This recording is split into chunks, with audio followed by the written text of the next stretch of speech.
Hello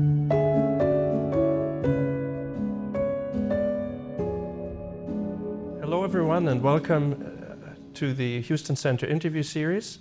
My name is Jens Zimmermann. I'm the director of the Houston Center and professor of theology here at Regent College. Today our topic is politics and human flourishing with specific reference to Canadian politics. And to help us think about the topic, we have distinguished guests today, and we are immensely pleased, particularly the host, the Honourable Mr. Preston Manning, who is probably known to many of you with his long-standing career in Canadian provincial and federal politics. And we also have Leanne J from Trinity Western University, where she teaches political studies, and Andrew Bennett from Cardus.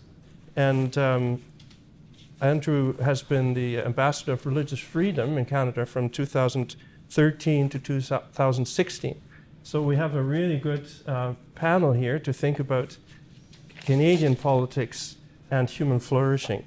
But we wanted to begin, I wanted to ask you, Preston, before we get into the details, what kind of influences shaped you as you grew up to enter a political career? And I'm thinking of, what people influenced you. Were there particular books that influenced you, texts that you read? What shaped you in that way that you dedicated really all of your life to politics? Well, the biggest influence, my father was in provincial politics his entire life. He became premier when I was 1 year old and then didn't retire till I was 25. So his influence was probably the biggest single factor.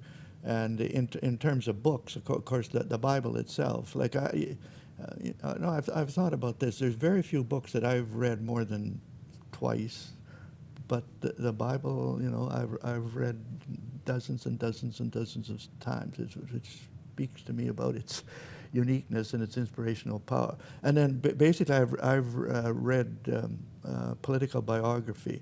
I've spent far more time reading political biography than I have of political science or things like that, because I think you can learn the combination of the theory and the practical by Wilberforce and particularly the Wilberforce campaign. I'm a great fan of Abraham Lincoln, and then the other thing I've read is the Revised Statutes of Alberta and the Revised Statutes of Canada. I was about 17. The cabinet ministers and MLAs and MPs, they always give them the Revised Statutes of whatever, Canada, Alberta. And then for every year after that revision, there's a statute book. And one day my father says to me, I'm about 17, says, you should read the Revised Statutes of Alberta. So I, of course, protested, why on earth would I do that? Well, he says, you think these are just dry, dull legal words on paper. He says, behind every one of these acts, there's a story, and it's a story of real people with real conflicts and real aspirations. And we used to play this game where I go pick out a statute book, go through the table of contents, says, what's the story behind that one? And that was a big part of my education as a legislator. Yeah, thank you very much. I'm going to start off by asking you, when we talk about human flourishing, we have to have an idea of what the human being is for which we do politics and according to what we want to structure society. How would you express your guiding idea of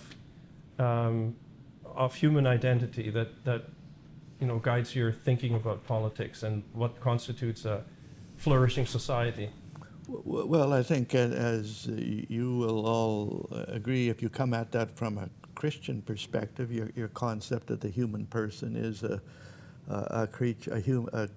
person created in the image of God, in the image of a personal God who wants a personal relationship with you as a person. What you're in conflict with, if you get into the political arena, is other conceptions of the person, which are not that at all. There's economic perception that the good life for the average citizen consists of a good job with a good income. The social dimension consists of having a decent family and a good community. In the politically correct world, it's relationships governed by inclusion and equity and diversity. And I think, interestingly, or it's a problem, none of those conceptions of the human person or what human flourishing constitutes have a spiritual direction at all. And in many cases, they're hostile to that Christian perspective. And so what is your sense, this is a really good point. I mean, you don't have to be a Christian to recognize the need for a spiritual dimension, right? Because, I mean, because I could presumably afford everyone in Canada, the happiness of employment through, let's say, universal basic income or something like that. I could do that. But then there are obviously voices within political theory or philosophy would say, well, but that doesn't actually correspond to the spiritual dimension of the human being, which requires freedom, responsibilities. I grew up in Germany. The East German regime said to provide a job for everyone and an income for everyone, but we all know how that went.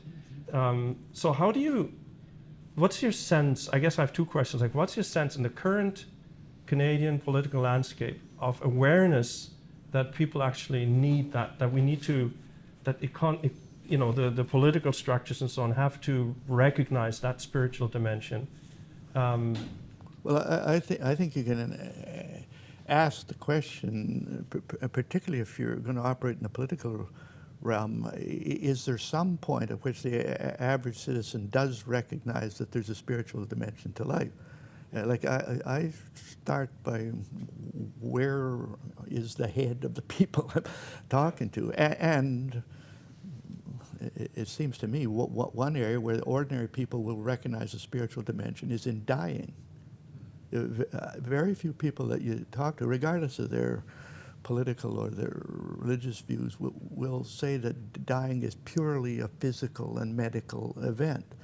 That there's a sense that it's got to be something more than that. So there's medical assistance in dying made. Where's spiritual assistance in dying? There ought to be an interest group that is just as powerful and just as pushing that conception, spiritual assistance in dying. This event has got a spiritual dimension, and I think you'd have a lot of buy-in on that from people who would even say that they're atheists and agnostics.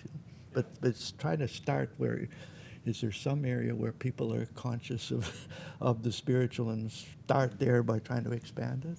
Mm-hmm. Yeah, I think that's an interesting point. I mean, especially for Christians engaging in politics and being able to make those types of points, that what we're talking about in terms of death and how the state treats death, you can't just sort of turn it into a very sort of utilitarian type of enterprise, because it's not. I think one thing that strikes me is that Christians used to have a lot of access to the corridors of power in Canada, and in fact were present in those corridors, as you were. And increasingly it seems that those corridors of power do not want to hear from us. How much of that is the responsibility of us to seek access? Have we sort of privatized our faith so much as Christians that we see politics as being an unpleasant thing, we should just sort of keep out of it? And how much of it is it, do you think, sort of active hostility to Christianity among the sort of secular elites of our country? Well, I think there is that hostility, but then you got to think through, is there some way to get through that? And I guess this reflects more of my own political philosophy. Rather than working hard to get to what have been called the aristocratic factions of society, I would work on the populist rank and file of the public. And while you, as a representative of an organization, Christian organization, might have trouble getting to an MP, his constituents can, or her constituents can. You're unwise as an elected official to not listen to your own people. So a Christian constituent, this is coming up from the bottom rather than trying to establish a lobbying relationship at the top. I think that's where there's got to be a lot more emphasis, and I think those kind of voices coming from voters and constituents, even with a spiritual perspective, cannot be ignored the way one can be ignored if one is just seen as a part of an official Christian lobbying enterprise, A more general question about political structures, maybe. As you survey, I mean, you've been in politics so long, as you survey the current landscape, what of our political institution structures do you think work well? which ones don't work well? Where, I mean, you've been about reform all of your career. What do we need reform? I don't think many of them are working well at all. Well, they take on the federal level, the Parliament of Canada is dysfunctional in many respects. The upper chamber, the Senate, is appointed and is often used for patronage purposes. It's unaccountable. I've been a long-time advocate of at least make it elected. The House of Commons tends to be dominated by the executive and strict party discipline.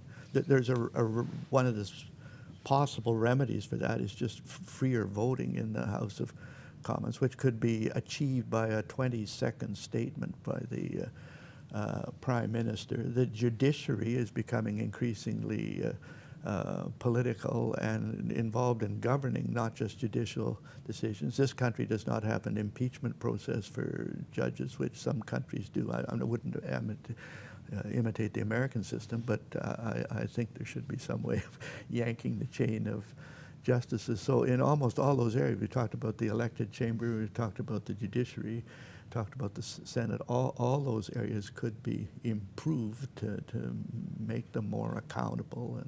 And I think if that's not done, you're going to have this increasing disillusionment on the part of the public, which the pollsters say is there now. That one of the most frightening surveys I've seen, and you probably saw it, was done by Angus Reid here.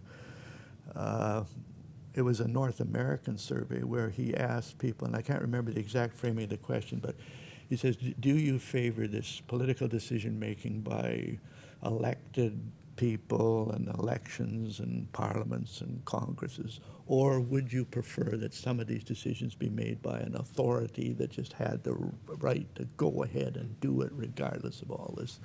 And in the U.S. was 25% said they would prefer that, which is basically championing an authoritarian, non-democratic system. And in Canada, it was 16%, which I think is a measure of the disillusionment with these democratic institutions that we've got now. And we're going to have to do something to improve that, or that's going to get worse. You know?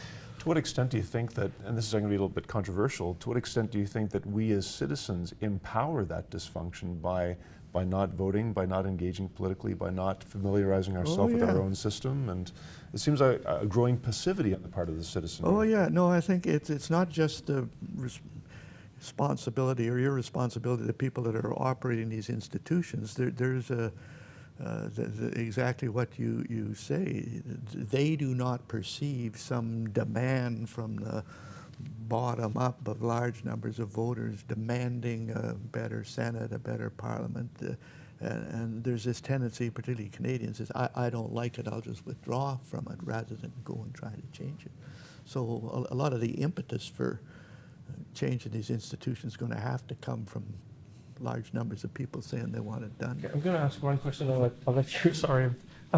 It's just too fitting right now. I want to ask you, this disillusionment was expressed in the trucker convoy. Right? It's a uniquely Canadian, it was just fascinating because I travel quite a bit around the world. Very few people have actually heard about it. You know, I went to Africa, trucker convoy, no, some place in America, no, although they had their own copy. I'm curious, within the context that we're now speaking, how would you assess like what happened there with the trucker? I was clearly I think it was a disillusionment. I think it was a legitimate exercise, and it came out of the populist West. A large number of Alberta truckers that were involved in that. I think it was a legitimate, and I think the government totally mishandled it. If the Prime Minister, the Justice Minister had gone out and talked to these people, that they all they wanted was to be heard. But they took this approach. This is they proclaimed the Emergency Act, you know, which so that was an expression of this bottom-up people asking for change, and the authorities, in my judgment, just acted perversely. And then the reason a lot of people had never heard about it, the mass media fell into line that there's only a single narrative to explain the COVID thing, there's only a single narrative to describe the appropriate response, and anything outside of that is not only not to be debated, it's to be censored and shut down. And so part of the reform of our institutions has got to involve a different role by the mass media as well. Because I mean, the convoy is clearly not just about the COVID restrictions. I mean, there's a deeper dissatisfaction, seems to me, with the whole political process, that we're just not being heard at the top, right? Which is what we're discussing. Yeah, and this is, again, people learn from history. This happened during the Depression. There was the March on Ottawa, where and people got onto the trains that were heading east from the west. And R.B. Bennett considered this seeds of a revolution, and they stopped it at Regina. They used the military and the police to stop it. Instead of, is there not some way of allowing these bottom-up movements to exist and to be heard and to respond to them? It's just acknowledging their existence and listening to them would probably turn it off, you know. Yeah, I would agree that there's a huge role for the people to express their dissatisfaction and have that acted on, responded to. I guess my question is, what is the role of our political leadership in this? Have we been electing leaders, choosing our leaders based on solely the ability to win an election, or is there actually something more that we need from them to be able to be responsive and have the ability to look for those common interests rather than to vilify and divide? Well, you know, I think there's certainly a role for stronger and more responsible leadership, but I don't think getting that starts by looking at the current leaders. All these leaders came from somewhere. They've not been leaders all their life. They came from somewhere. And the time to influence them and shape them to maybe be more responsible or better equipped when they do get to be leader is way down at the bottom. I've asked dozens of constituency organizations, where's your job description of a candidate for the federal parliament? And half the time they look at you, what are you talking about?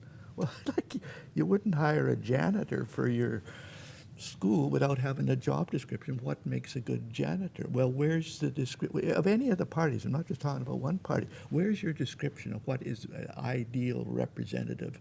And someone that they get to be an MP or whatever, but there may be a cabinet minister, maybe there'll be a leader.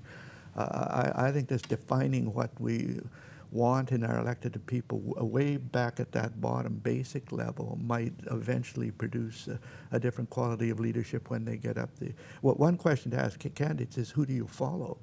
You know, okay, you want to be a leader. It's interesting to find, who do you follow? Who are your role models? That'll tell you a lot, both about character and about their policy positions. But that question got to be asked way upstream, not the day before they're running to be Prime Minister.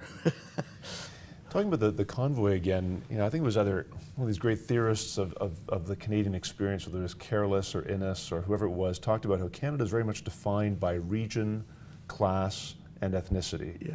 Yeah. And my sense is that you look at the response to the Freedom Convoy in Ontario, very different. People didn't like it. They thought it was a real threat, especially in Ottawa.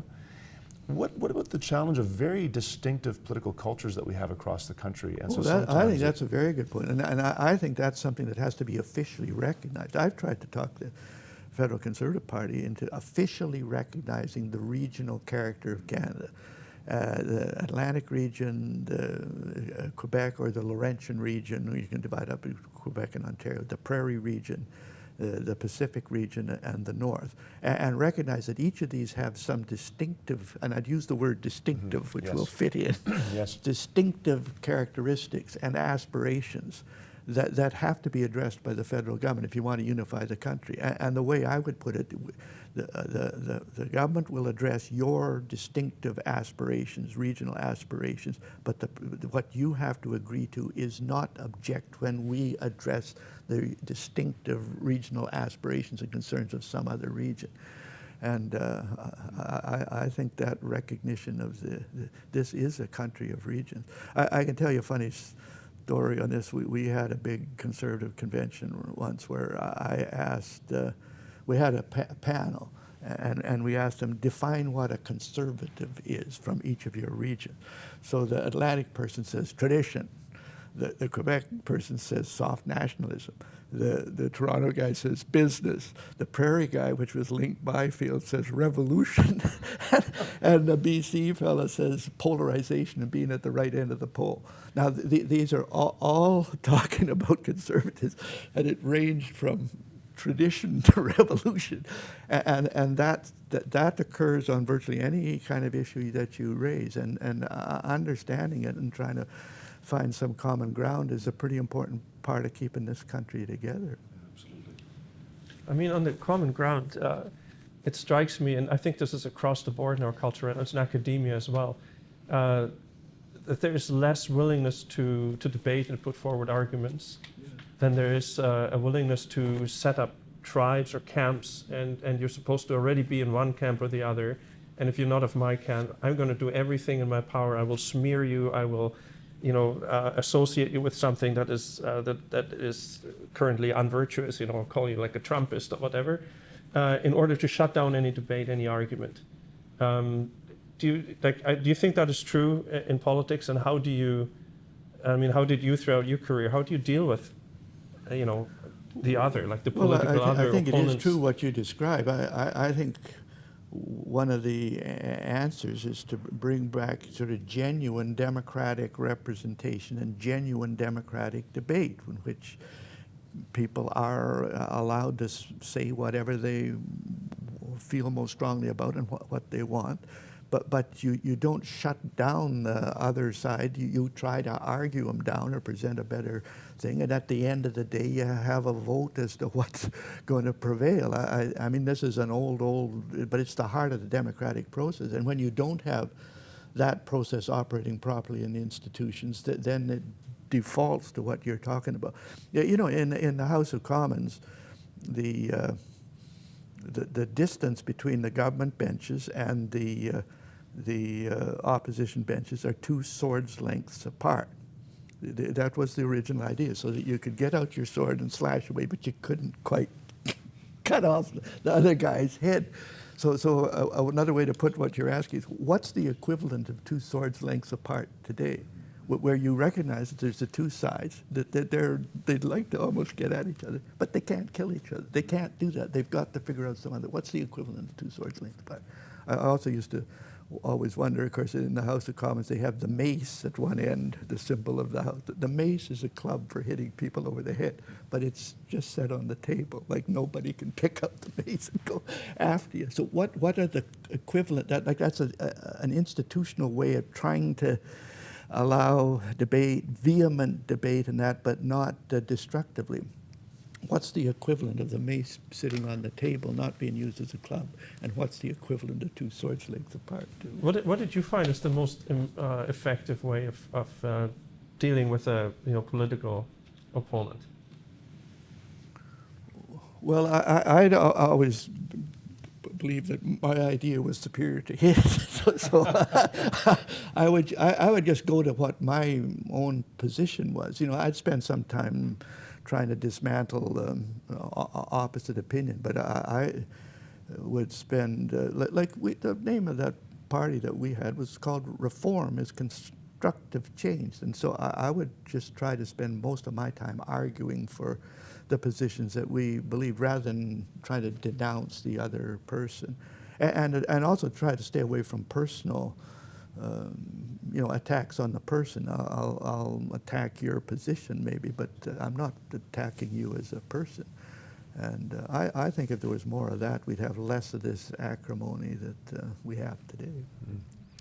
How much of what we're struggling with, Preston, do you think right now in this country is, it seems like neither of the major parties, and then certainly the NDP as well and other minor parties, seem to be able to articulate a vision for the country, like a comprehensive vision for the country.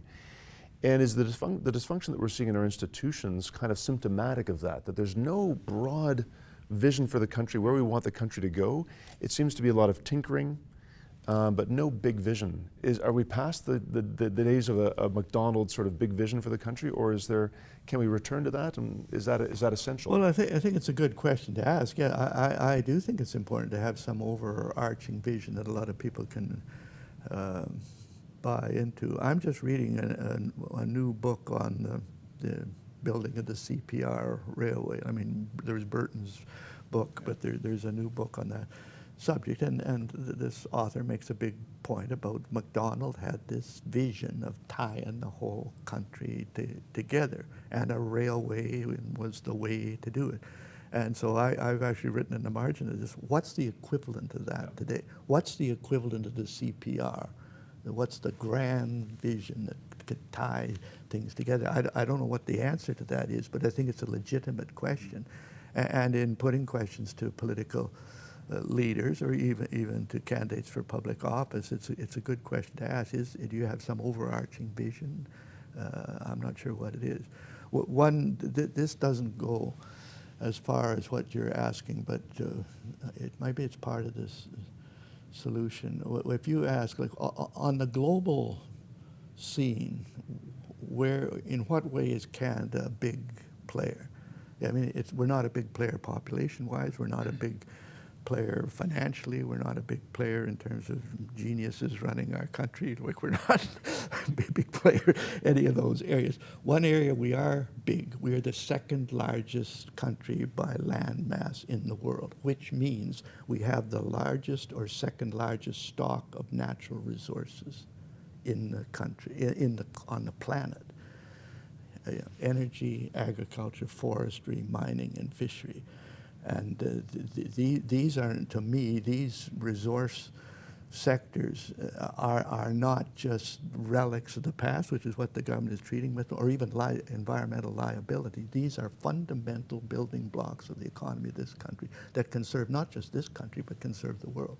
And is there something in that, in recognizing our resource wealth as fundamental building blocks of our country and our ability to supply things to the world? Is that part of a vision? You know, it's economic and it's only partial, but is something like that maybe part of what the vision ought to be? You know? Yeah, grand strategy is a big part of foreign policy study, and I've heard actually many scholars say that Canada doesn't need a grand strategy because Canada isn't grand, and I think this is problematic. Highly problematic. So you're talking about how we view the world, a vision for the country. I'm just wondering if our leaders were to pursue this idea of vision or grand strategy, external or internally, would that help to manage some of the big problems we have, the big divisions that we have in this country, to point to the whole country? Think, yeah, there'd be problems along with it. I mean, again, just read the biography of Sir John A. Macdonald, the obstacles to getting this big vision operationalized were all just enormous, and just so it's not that there's going to be problems with the big vision as well as it having this positive benefit, but I still think it's worth trying to pursue that kind of a vision, and part of it, I guess this maybe reflects my populist vision, is to ask people themselves, you know, is there some big picture that you and, you know, I know a lot of the commentators say all you'll get is simplistic stuff from the rank and file, but I remember we had one meeting in Fort St. John, British Columbia, and we used to have these public meetings. We have question periods. This lady gets up. I know her name, actually. She's the wife of a rancher, and this was her question. She says, a number of years ago, Mr. Trudeau, she's talking about Pierre Trudeau, came through here and talked about a just society. Now, this is a pretty big thing. And we thought he meant sort of justice for everybody.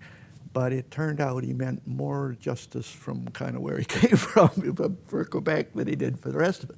But another question was, when you talk about Western alienation and fairness for the West, are you talking about fairness in some broad sense, or are you just talking about fairness for us? Which is a pretty profound question, and is more at this level of almost vision. What do you mean by justice? What do you mean by fairness? And I've always remembered that, because I think maybe some of the ingredients for putting this vision together can come from ordinary people by challenging them to think about and asking, what would you say to that question? Yeah. I mean, you could argue, on the other hand, that there actually is a vision. It's just not a very good one. I mean, if you go across a globe, really, about the G7 countries and so on, there is one vision, which is to save the planet, and to do that with zero emissions, and therefore to reduce everything. I mean, as some people say, right? I mean, we'd rather freeze to death than have, emissions. And it seems to me a little bit, to say the least, drastic and oversimplified. And there are a lot of critics of that, right? They say, I mean, what we should really be doing, we should be working more carefully in a long-range way so that the balance of people's interests who need, I mean, you need food, you need heat, you need these kind of things. You can't just radically jump into some kind of energy revolution and leave the people behind. And I think that's the pushback we're seeing in a lot of places, and that which is then interpreted not in your good sense of populism, but it is particularly, I think, by the media, is interpreted as a far-right pushback, right? We're giving rise to the far right, whereas I think what you're mostly doing is farmers don't understand why they should shut down their farms and receive produce from third world countries at dumping prices, which continues poverty there, and creates more emissions there. And you have a perfectly good farming industry, like say in Holland. You remember the farmer protests there.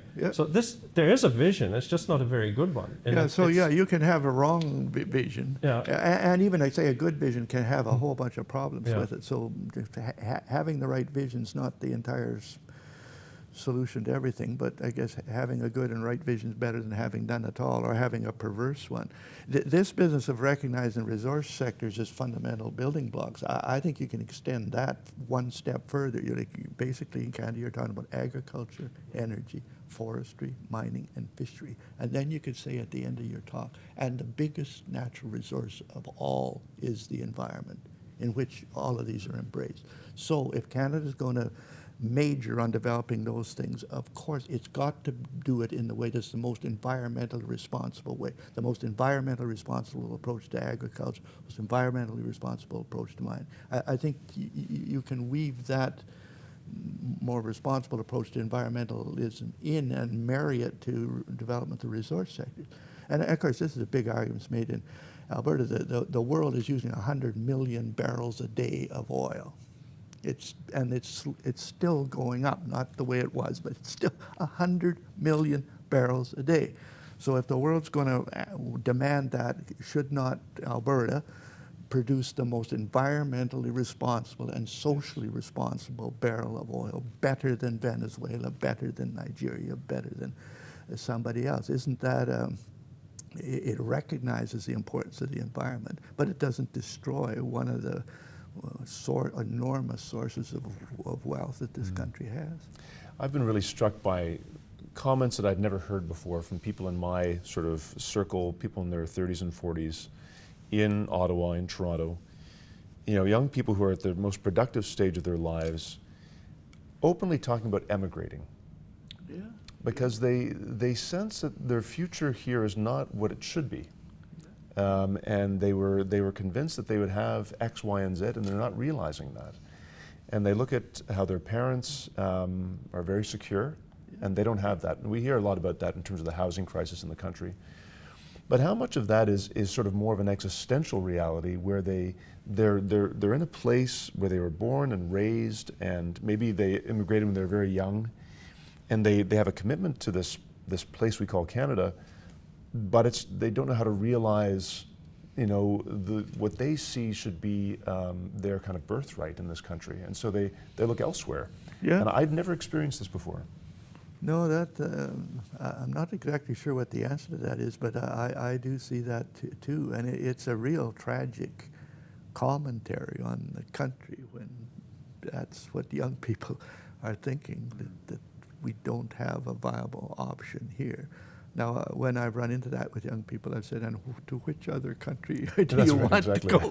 Which is often maybe kind of blunts that argument, but still the very fact that you're even having that discussion is an indication of a serious problem.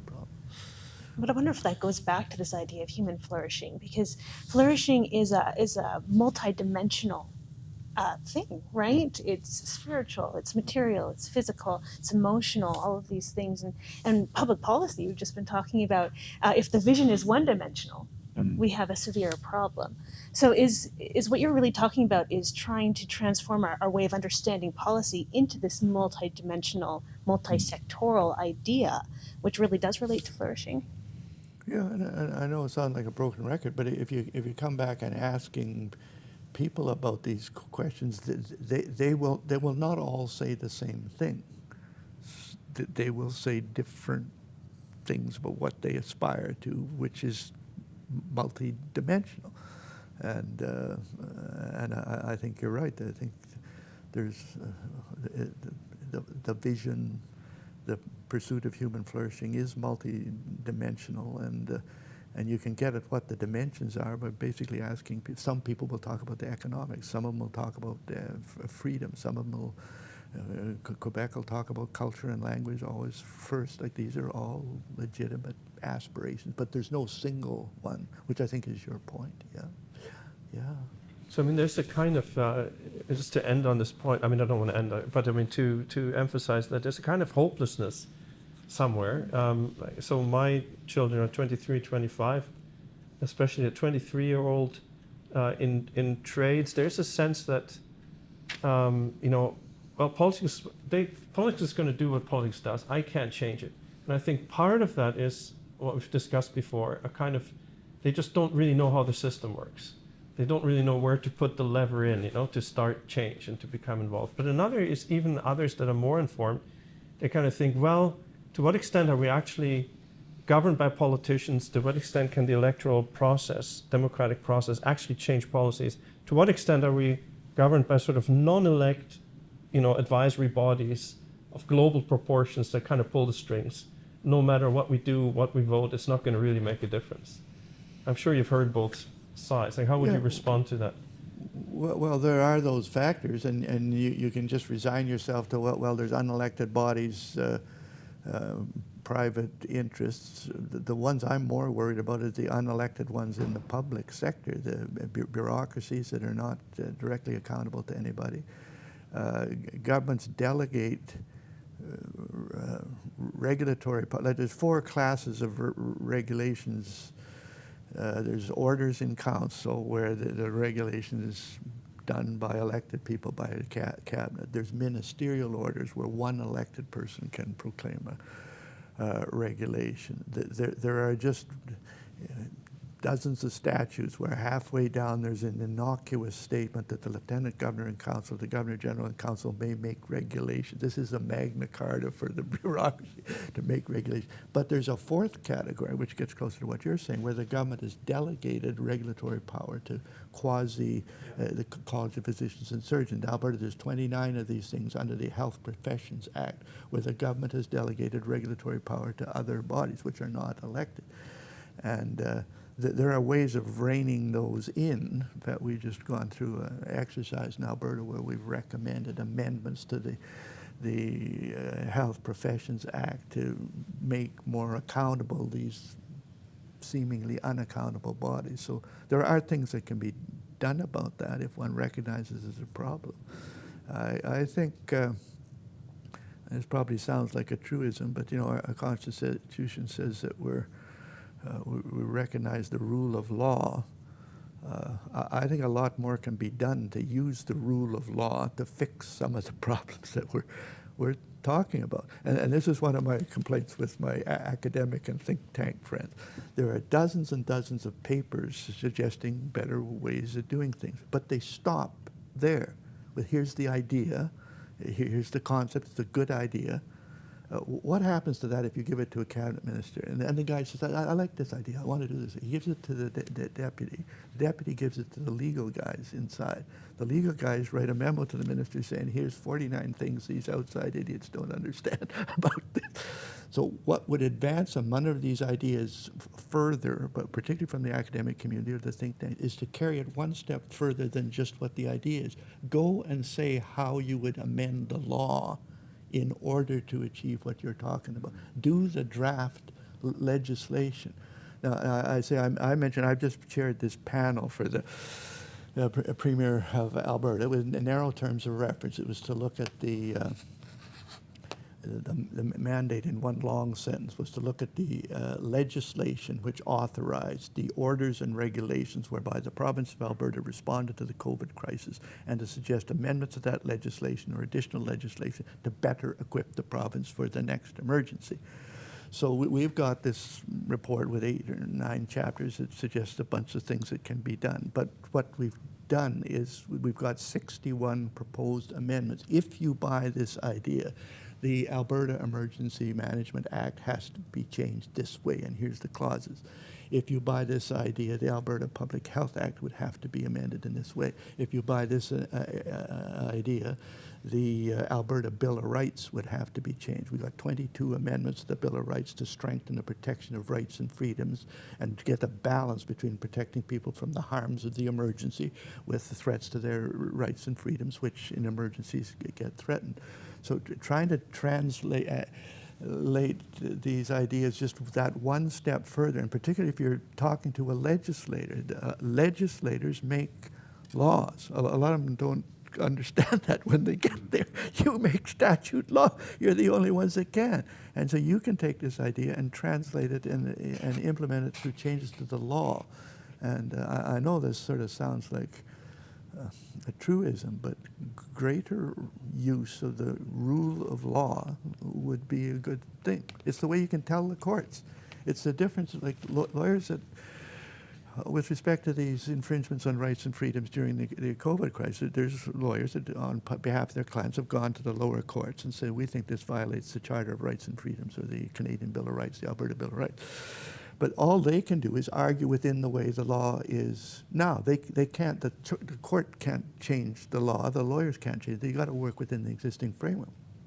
Me, as a legislator, I don't think that way. If I think the courts are not given the right balance between these two things, there's amendments to legislation that can tell the courts.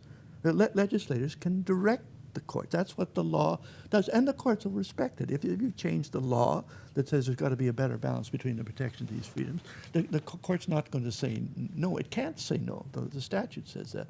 So I guess there's a long way of arguing that if a lot of these ideas, if you believe in the rule of law as achieving things, if a lot of these ideas could be carried that one step further, and the drafting of the amendments be done outside the government, not the inside, because the inside guys defend the status quo. they manage the status quo. So that's my diatribe on the rule of law. I think that's really important, because one of the frustrations during the COVID measures was precisely a hermetically sealed circle. People felt, right, that if you come and you say, well, look, the lockdowns are evidence-bear. There are other theories about how to deal with this and so on, and we contest that very fact, the courts would just say, no, the government is right. The government has decided they're good, therefore they are good, and now where's your case? So people were frustrated. Part of the problem, precisely. though, is that those regulations, this started as a health emergency, so all the initial response was based on health. The fact that the response measures had impacts far beyond health, the fact that they affected the economy, the fact that they affected the social structures, affected the schools, affected rights, and the health department, if you went to them and said, what about all this? They said, that's not our department. But, like in Alberta, I use that one because we've just studied it, the combination of the social distancing regulations and the economic lockdowns caused an 8% contraction of the Alberta economy. This is a $300 billion GDP economy. An 8% contraction is $24 billion of economic damage done by this one order. Alberta's unemployment rate went to the highest level since the Depression, went up to 15.5%, 7% higher than it was prior. The Alberta rate was wobbling because of the oil prices in 2019, but it was 7% higher. Alberta's workforce of permanent jobs is 2 million permanent jobs. A 7% increase in that is 140,000 jobs negatively affected by that one order.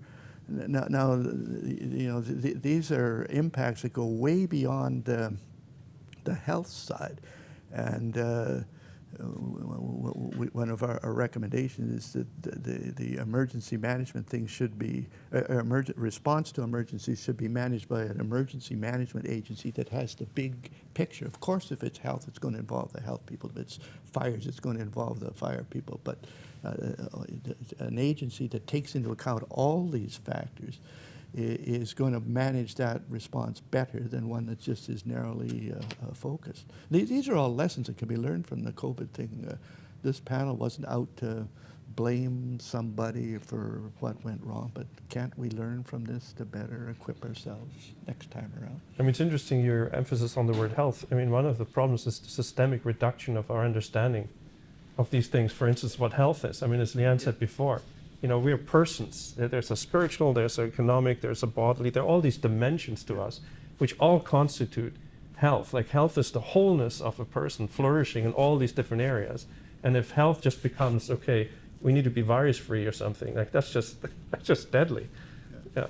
Well, this is one of the points that Bruce Pardy made when we were speaking with him about 2 months ago. He was saying that many people saw all the COVID restrictions as evidence that government was just totally discombobulated, not coordinated, and so forth. And he disagreed. He said, no, this was a triumph of the administrative state because people complied.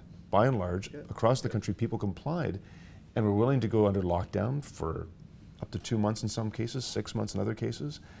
And so, again, getting back to the question of political culture, is there something within the political culture of this country that tends toward the statist? We tend to believe that government is generally working in our best interests.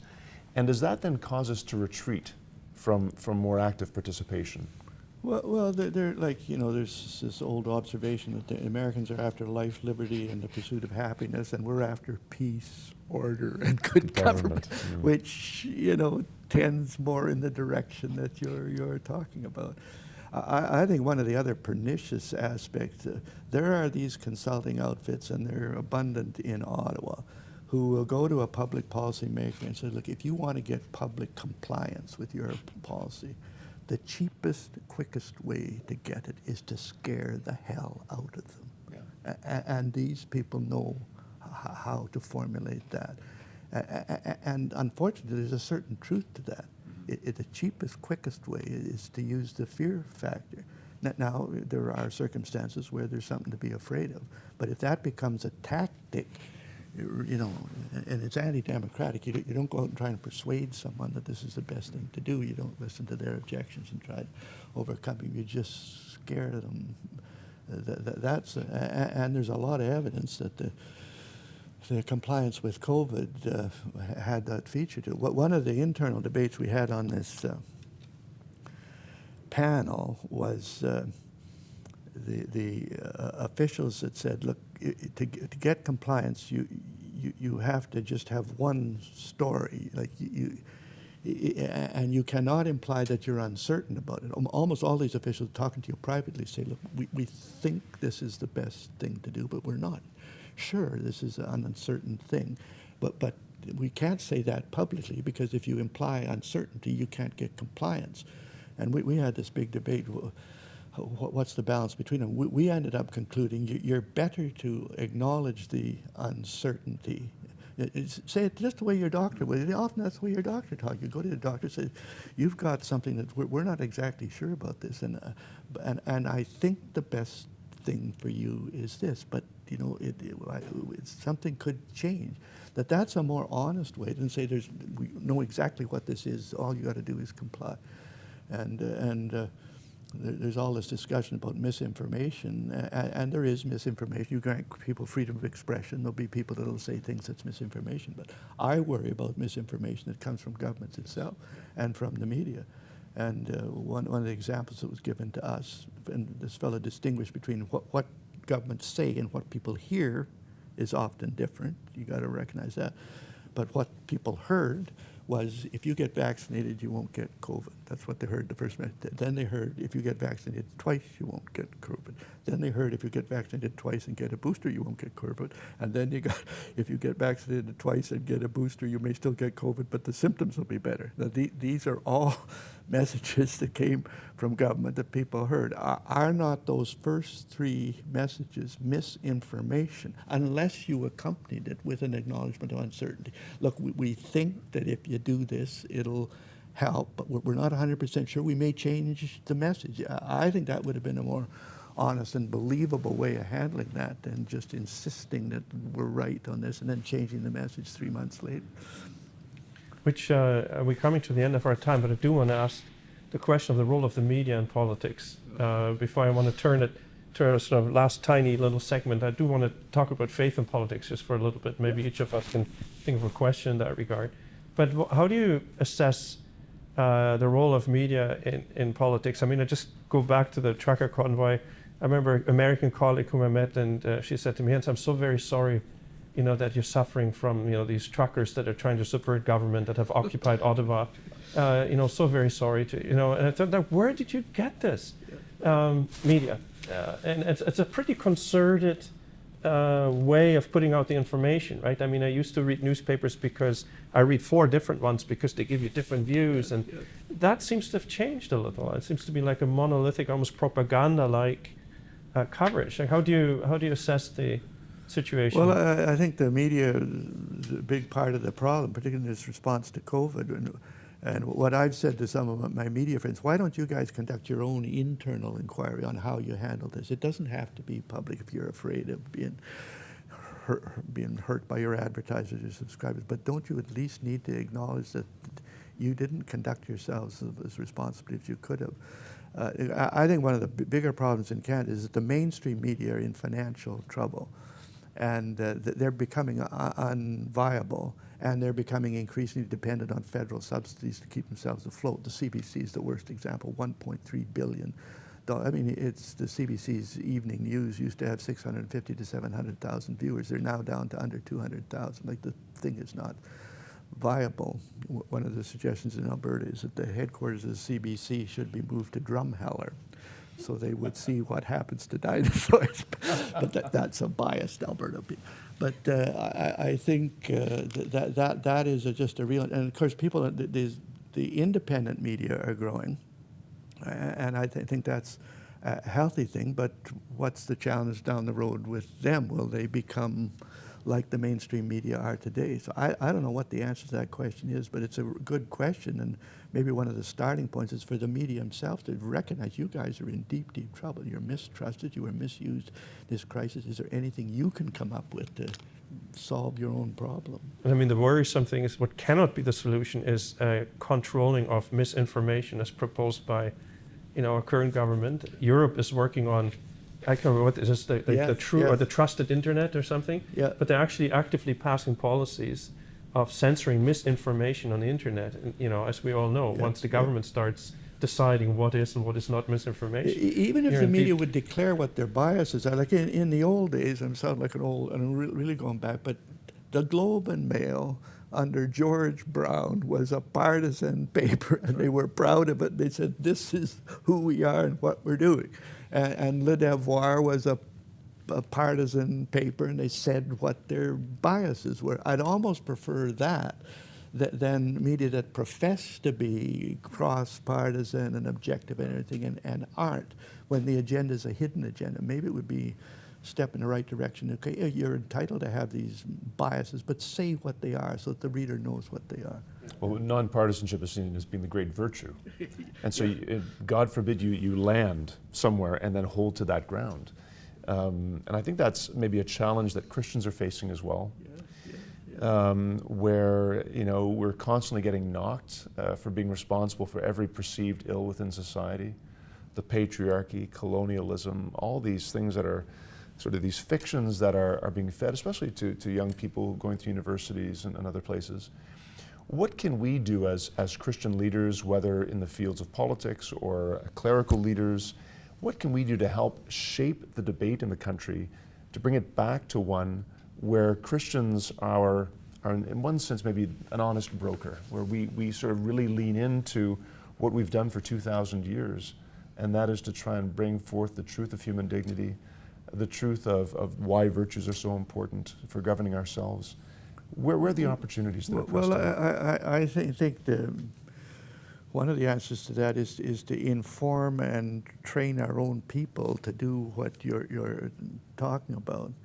Like I'm impressed by how did Jesus operate? I admire Jesus of Nazareth on a straight political basis. I once had some political friends that they used to go on tours to go to the Holy Land, and at night they'd have a dinner and talk about what they saw. So they went to Galilee. I couldn't go. So I sent him I gave him a letter. I gave him a sealed letter. When you go around Galilee, when you have your dinner at night, you can open this sealed letter. It's got an assignment in it. Because here's your assignment. You have to go back to those towns now that you went around Galilee, and you got to pick 12 ordinary people out of there. Just, it can't be the genius at the university. You got to be some ordinary guy, fisherman, tax guy, whatever. And you got 3 years to train these people to abandon their self-interest and practice self-sacrificial love on behalf of whatever. And we got no money to support this. You got to operate from beginning out of a carpenter shop in Nazareth. And 2,000 years from now, there have to be 1.5 to 2 billion people who know at least know what you did there in the names of these guys. And these are all people that have managed big political campaigns. Of course, they said, that's a pretty, that's a pretty major accomplishment. Well, that's what that guy did. And I don't care if you're an atheist or not agnostic, you're a political guy, you got to respect that. And maybe even look at how he operated. Like in the first year, according to the Gospels, all Jesus did was have those guys follow him around. They were not to talk or do anything. In fact, he told them not to go certain places. And then about a year in, he gives them instructions. I'm going to send you out to do things. And he gives them this guideline. You're to be as wise as serpents and gracious as doves. And I'm training you to be like that. And I know this is a long kind of rambling answer to that, but I think our opportunities and ability to influence the broader picture from a faith perspective starts by giving our own people that kind of training, how you can do that. And I've used this line, I know I'm repeating myself, that Jesus did not say be vicious as snakes and stupid as pigeons. Like which we can be, which we, particularly without training, we can be as vicious as the other guys, and we can be as unwise as the other people. So I think that's where this influence starts, preparing people how to be salt and light in a society that rejects a lot of what we believe. Mm-hmm. Yeah, I think about human flourishing, and I think a lot about hope, right? Our belief that there is a better tomorrow that we can pursue within politics, and I think hope is a big part of our Christian faith as well. Our hope, not only for victory today, but for eternal victory. And I'm just wondering, what are your thoughts on how we situate our hope in politics and what politics can give us in terms of meeting our desires and our needs within this greater hope that we have in Jesus Christ? Well, yeah, I think it's unwise to put too much hope in politics. Like the idea that if you had a perfect government that would solve everything, it doesn't solve the basic alienation of people from God or from each other. So I'd be careful of sort of implying that if only we got our politics right, all would be well. But I think this trying to identify the more positive aspects of politics is to identify that there is an inspirational and positive side to politics, and look at some of the stories. The one that inspired me a great deal was the Wilberforce thing. Here was a person, he got into politics at the age of 20. Pitt, the younger, who was the prime minister at that time, was 21, 22 years of age. These guys were young guys that got a hold of that system, and Wilberforce, his position was rooted in his Christian faith.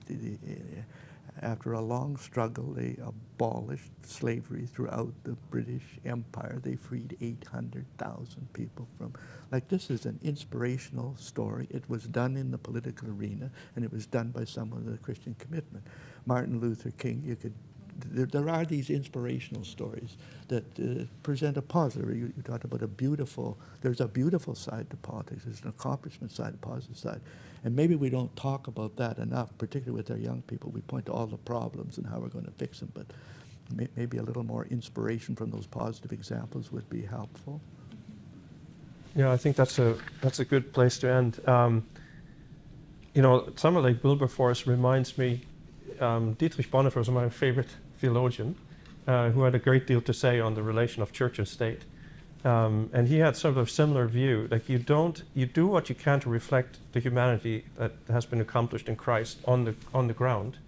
That's the church's task. The state should allow the church to do that, to humanize society on that basis. He actually goes so far as to say that the kingdom of God, as so far as it exists in the already here and not fully yet, comes in two forms, the church and the state. He goes that far. Because the state's supposed to allow Christians to live out their faith, if that's the faith they're living out, of the new humanity of Christ. And when the state does not do that, when the state becomes a dehumanizing factor, the church ought to resist. But at the same time, the church should never fall into the trap of thinking they can actually erect the kingdom of God on earth by political means. So if politics becomes your messiah, you're off by far. No, that's true. Fair, yeah. That's good. Anyway, I'm very grateful for our conversation. Thank you, Preston, for sharing your experience and your wisdom with us. Thank you, Andrew, Leanne. And just thank you, everybody, for watching, and look out for our next episode in the coming year.